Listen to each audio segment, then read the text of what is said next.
ओम शांति। 16 सितंबर 2022। बाबा के महावाक्य। मीठे बच्चे, यह पूज्य और पुजारी ज्ञान और भक्ति का वंडरफुल खेल है। तुम्हें अब फिर से सतो प्रधान पूज्य बनना है। पतित पने की निशानी भी समाप्त करनी है। प्रश्न, बाप जब आते हैं तो कौन सा एक तराजू बच्चों को दिखाते हैं? उत्तर, ज्ञान और भक्ति का तराजू, जिसमें एक पुर पलड़ा है ज्ञान का, दूसरा है भक्ति का। अभी ज्ञान का पुर हल्का है, भक्ति का भारी है। धीरे धीरे ज्ञान का पुर भारी होता जाएगा। फिर सतयुग में केवल एक ही पुर होगा। वहां इस तराजू की दरकार ही नहीं है। ओम शांति। रूहानी बाप मीठे मीठे रूहानी बच्चों को ज्ञान और भक्ति का राज समझा रहे हैं। यह तो अभी बच्चे जानते हैं कि बरोबर बाप आए हुए हैं और हमको फिर से पूज्य देवी देवता बना रहे हैं। जो आसुरी संप्रदाय बन गए हैं वह अब फिर से दैवी संप्रदाय बन रहे हैं। अर्थात अब भक्ति का चक्र पूरा हो गया। यह भी अब मालूम हुआ है कि भक्ति कब से शुरू हुई है। रावण राज्य कब से शुरू हुआ है, कब पूरा होता है, फिर राम राज्य कब से शुरू होता है। तुम बच्चों की बुद्धि में वर्ल्ड की हिस्ट्री ज्योग्राफी है। बरोबर 4 युग हैं। अभी संगम युग का चक्कर व ड्रामा चल रहा है। यह हम सब बच्चों की बुद्धि में बैठा। किसकी बुद्धि में बैठा? हम प्रजापिता ब्रह्मा मुख वंशावली ब्राह्मणों की बुद्धि में बैठा। किसका नाम तो कहेंगे ना, सिवाय ब्राह्मणों के और कोई नाम नहीं निकाल सकते। यह खेल ही ऐसा बना हुआ है। ब्राह्मण, फिर देवता, क्षत्रिय, ऐसे यह चक्र फिरता रहता है।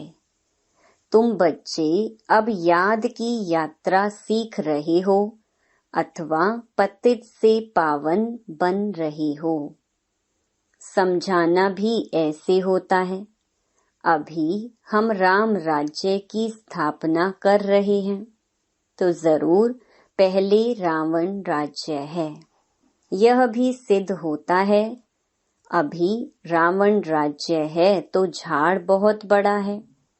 अभी हम पूज्य देवी देवता धर्म की स्थापना कर रहे हैं तो पुराना झाड़ खलास हो, नई झाड़ की स्थापना हो रही है।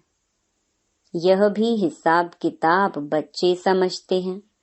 हम स्वयं पूज्य सतो प्रधान थे, फिर 84 जन्म बाद तमो प्रधान बने। पूज्य से पुजारी बने हैं, फिर से रिपीट करना पड़ेगा। यह तो सहज समझने का है कि चक्कर कैसे फिरता आया है। जैसे एक्टर्स शुरू से लेकर पिछाड़ी तक पार्ट बजाते हैं ना, तो यह है बेहद का राज। ज्ञान और भक्ति का राज बुद्धि में अच्छी रीति जम गया है। हम ही पूज्य सतयुगी देवता थे, फिर हम ही सीढ़ी उतरते पुजारी बने। रावण राज्य कब से शुरू हुआ? पूरी तिथि तारीख तुम जानते हो। हमने ऐसे ऐसे पुनर्जन्म लिया। पहले हम सूर्यवंशी देवी देवता थे, फिर चंद्रवंशी बने, अब फिर ब्राह्मण वंशी बनकर फिर हम देवता बनते हैं। अभी तुम ब्राह्मण वंशी व ईश्वरीय वंशी हो। तुम सब जानते हो कि हम सब ईश्वर की संतान हैं, इसलिए ब्रदर्स कहते हैं। वास्तव में तो ब्रदर्स होते हैं मूल वतन में, फिर पार्ट बजाने लिए नीचे आना पड़ता है। यह तो बच्चे जानते हैं। हम ही शूद्र से ब्राह्मण बन पढ़कर वह संस्कार ले जाते हैं। सो हम देवी देवता बनते हैं। कल हम शूद्र थे, आज हम ब्राह्मण हैं, फिर कल हम देवता बनेंगे। यह राज समझाना भी होता है बच्चों को, सभी को सुजाग करना है। यह तुम किसको भी समझा सकते हो कि नई दुनिया सतयुग, यह पुरानी दुनिया कलयुग है। इसमें कोई सुख नहीं। बच्चे समझते हैं जब यह नया झाड़ था तो हम ही देवी देवता थे, बहुत सुख था। फिर चक्कर लगाते लगाते पुरानी दुनिया हो गई है। मनुष्य भी बहुत हो गए हैं तो दुख भी बहुत हो गया है। बाप समझाते हैं, सतयुग में तुम कितने सुखी थे। सदा सुखी तो कोई रहते नहीं। पुनर्जन्म लेने का भी कायदा है। पुनर्जन्म लेते लेते उतरते उतरते 84 जन्म पूरे हुए हैं। फिर नए सिर चक्कर फिरना है, ज्ञान और भक्ति। आधा कल्प है दिन नई दुनिया, फिर आधा कल्प है रात पुरानी दुनिया। यह पढ़ाई याद करनी होती है। शिव बाबा को भी याद करना होता है। टीचर को भी सारा याद है ना। तुम कहेंगे बाबा को इस सारी सृष्टि की नॉलेज है। तुम भी समझते हो कि हम जो पावन पूज्य देवता थे सो अब पुजारी पतित बने हैं। सतो प्रधान, सतो रजो तमो, यह हिस्ट्री ज्योग्राफी तुम ड्रामा की समझते हो। यह पूज्य और पुजारी का खेल बना हुआ है। ऐसी ऐसी अपने साथ बातें करो। सतो प्रधान बनने के लिए मुख्य है ज्ञान और योग। ज्ञान है सृष्टि चक्र का और योग से हम पावन बनते हैं। कितना सहज है, किसको भी समझा सकते हैं। जैसे बाबा भी समझाते हैं ना। सिर्फ बाबा बाहर नहीं जाते हैं क्योंकि बाप इनके साथ है ना। कोई भी मनुष्य सदगति को तो जानते ही नहीं। सदगति की बातें तो तब समझे जब सदगति दाता को पहचाने। तुम्हारे में भी नंबरवार जानते हैं। तुम समझते हो और समझाते भी हो। मूल बात है ही पतित से पावन बनने की। याद से ही तमो प्रधान से सतो प्रधान बनते जाएंगे। यहाँ के बच्चे व बाहर के बच्चे कहते हैं कि योग कैसे लगावें। पतित से पावन बनने की युक्ति क्या है?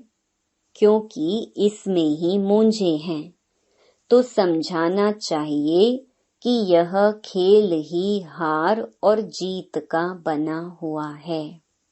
भारत ही पतित से पावन और पावन से पतित बनता है।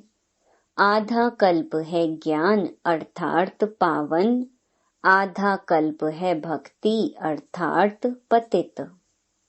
अब फिर से पतित से पावन बनना है। यह याद की यात्रा प्राचीन बहुत नामी ग्रामी है।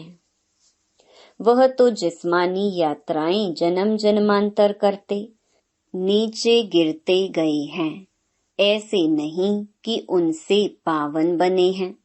पावन बनाने वाला है ही एक बाप। वह एक ही बार आते हैं। शिव बाबा का पुनर्जन्म नहीं कहेंगे। मनुष्य को ही 84 जन्म के चक्कर में आना है। बाप कहते हैं यह कहानी बहुत ही सहज है, सिर्फ कैरेक्टर जरूर बदलना चाहिए। जब तुम देवताएं थे तो तुम्हारा फर्स्ट क्लास कैरेक्टर था, फिर धीरे धीरे तुम्हारा कैरेक्टर बिगड़ता गया। रावण राज्य में तो अभी बिल्कुल बिगड़ गया है। आधा कल्प भक्ति मार्ग में पतित बनने से हाहाकार मच गया। पावन शिवालय से फिर पतित वैशाल्य बन जाता है। रावण ने जीत पा ली। कोई कोशिश ही नहीं करते कि राम राज्य कैसे बने। बाप को ही आना पड़ता है। यह भी ड्रामा बना हुआ है। रावण राज्य में हम गिरते आए हैं, अब फिर चढ़ना है। बाप आकर जगाते हैं, क्योंकि सब भक्ति में सोए पड़े हैं। बाप आए हैं तो भी सोए पड़े हैं। बाप आते ही हैं पिछाड़ी में, जबकि सब अज्ञान नींद में सोए हैं। जैसे बाप ज्ञान का सागर है, सृष्टि के आदि मध्य अंत को जानते हैं, तुम भी जानते हो। इतने सब बच्चे बाप से सीखते हैं ना। एक बाप से सीख कर फिर वृद्धि को पाते हैं। कल्प पहले भी तुमको मनुष्य से देवता बनाया था, अभी भी तुमको जरूर बनना है। फिर कोई हल्का पुरुषार्थ करते, कोई फिर तीखा करते हैं। नंबर वार तो है ना। कोई की डल बुद्धि है, उस स्कूल में भी नंबर वार तो होते हैं ना। उस पढ़ाई में तो बीए एमए आदि की कितनी क्लास होती है, कितने मनुष्य पढ़ते हैं। सारी दुनिया में कितने एमए पढ़ते होंगे। जो भी भारतवासी हैं कितने समय से पढ़ते हैं। कोई टीचर बनते, कोई क्या बनते, आजीविका करते रहते हैं। अच्छा मर गया, फिर नए सिर से जन्म ले पढ़ना पड़े। वहां सतयुग में एमए आदि की पढ़ाई नहीं है। यह ड्रामा में अभी की नोंद है जो पढ़ते हैं, फिर कल्प बाद पढ़ेंगे। वहां यह किताब आदि कुछ भी नहीं होती। जो भक्ति मार्ग में होता है वह ज्ञान मार्ग में नहीं होता। भक्ति मार्ग में वह पढ़ाते आए हैं जो पास्ट हुआ। बाप ने बताया है कब से राम राज्य, कब से रावण राज्य होता है, फिर हम कैसे नीचे उतरते गए। तुम्हारी बुद्धि में यह सब राज अच्छी तरह बैठ गया है। तुम्हें अब पुरुषार्थ करना है ऊंच ते ऊंच बनने का, परंतु राजाई में सब एक जैसे बन नहीं सकते। कोई तो अच्छी रीति पुरुषार्थ करते हैं, पावन बनने के लिए दैवी गुण धारण करते हैं। तुम्हारा ईश्वरीय रजिस्टर भी है। अपनी जांच करनी है कि हमारे में कोई अवगुण तो नहीं है। गाते हैं हम निर्गुण हारे में कोई गुण नहीं। सब समझते हैं हमारे में अवगुण हैं। जब हमारे में सब गुण थे तो हम सर्व गुण संपन्न 16 कला संपूर्ण थे। उन्हों का राज्य था, चित्र भी है, वहाँ यह मंदिर आदि नहीं होंगे। वहाँ भक्ति मार्ग का चिन्ह भी नहीं होगा। भक्ति मार्ग में फिर ज्ञान का रिंचक मात्र चिन्ह नहीं है। यह भी तुम नंबर वार जानते हो। जो अच्छी रीति पढ़कर धारण करते हैं तो क्वालिफिकेशन भी आती रहती हैं। दिल में आता है कि बाप जिससे हम विश्व की बादशाही लेते हैं उनका कितना मददगार बनना चाहिए। हम हैं ईश्वरीय संतान। बाप आए ही हैं सबको सुखदाई बनाने। कभी कोई को दुख नहीं देते। बच्चों को इतना ऊंच बनना है, बाबा बार बार समझाते हैं, अपने पास नोट रखो। किसको दुख तो नहीं दिया। बाप सबको सुख देते हैं, हम भी सुख देवें। यह जीवन ही बाबा की सर्विस में लगाई है ना। बहुत मीठा बनने की कोशिश करनी है। कोई उल्टा सुल्टा बोले भी तो तुम शांत कर दो। सबको सुख दो। सबको सुख का रास्ता बताना है तो शांति धाम सुख धाम के मालिक बने। सुखदाई बनना है क्योंकि बाप सदा सुख दाता है ना। सबके दुख दूर कर लेते हैं।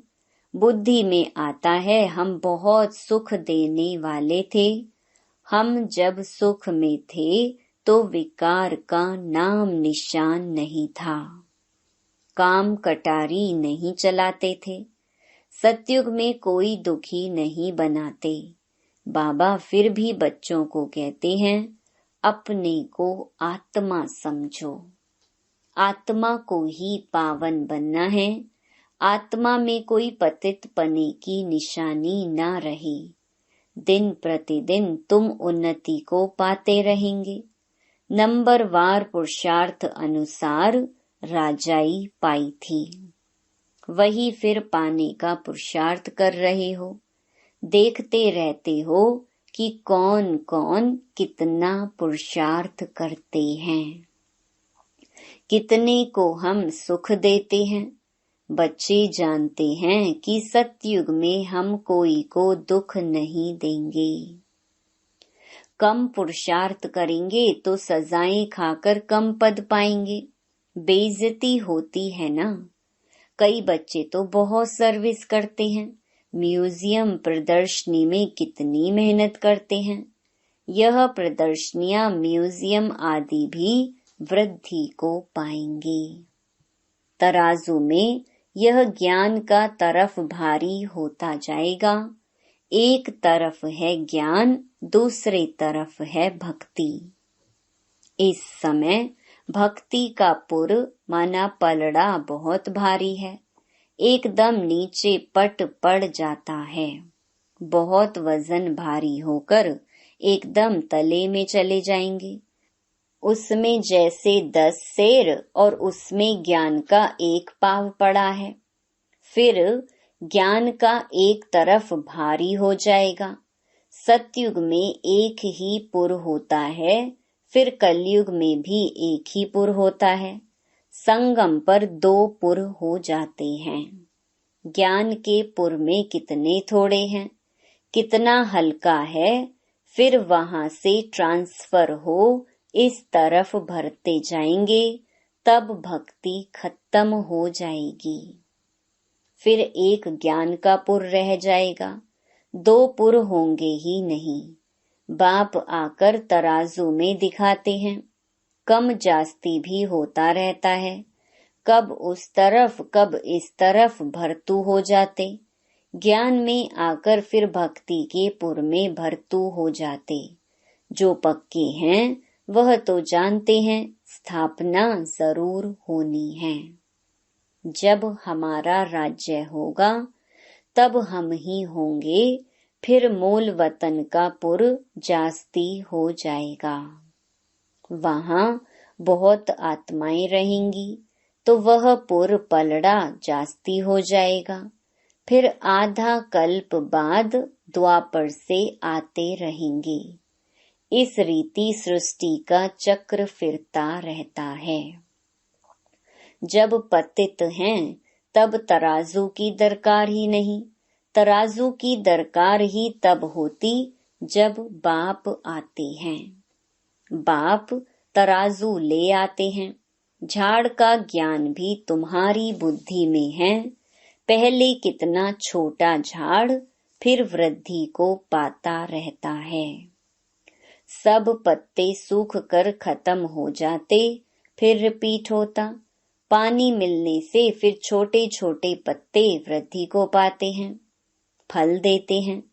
हर वर्ष झाड़ खाली होगा, सब कुछ नया होगा। अभी देवी देवता धर्म वाला एक भी नहीं है। थे जरूर, उन्हों का राज्य था, परंतु कब यह भूल गए हैं। तुम ब्राह्मणों का कुल भी दिन प्रतिदिन वृद्धि को पाता जाता है। तो ऐसे ऐसे इस ज्ञान को मंथन करके धारण करते रहो और समझाते रहो। अच्छा, मीठे मीठे सिकिलधे बच्चों प्रति मात पिता बाप दादा का याद प्यार और गुड मॉर्निंग। रूहानी बाप की रूहानी बच्चों को नमस्ते। धारणा के लिए मुख्य सार। यह जीवन बाप की सेवा में लगानी है। बहुत बहुत सुखदायी बनना है। कोई उल्टा सुल्टा बोले तो शांत रहना है। बाप समान सबके दुख दूर करने हैं। दूसरा, अपने रजिस्टर की जांच करनी है। दैवी गुण धारण कर चरित्रवान बनना है। अवगुण निकाल देने हैं। वरदान, स्वदर्शन चक्र के टाइटल की स्मृति द्वारा परदर्शन मुक्त बनने वाले मायाजीत भव। संगम युग पर स्वयं बाप बच्चों को भिन्न भिन्न टाइटल्स देते हैं।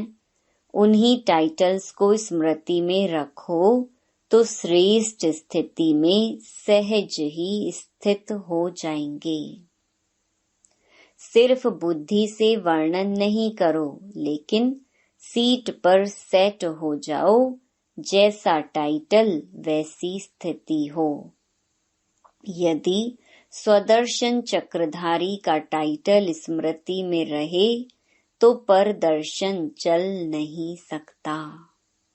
स्वदर्शन चक्रधारी अर्थात माया जीत। माया उसके आगे आने की हिम्मत भी नहीं रख सकती।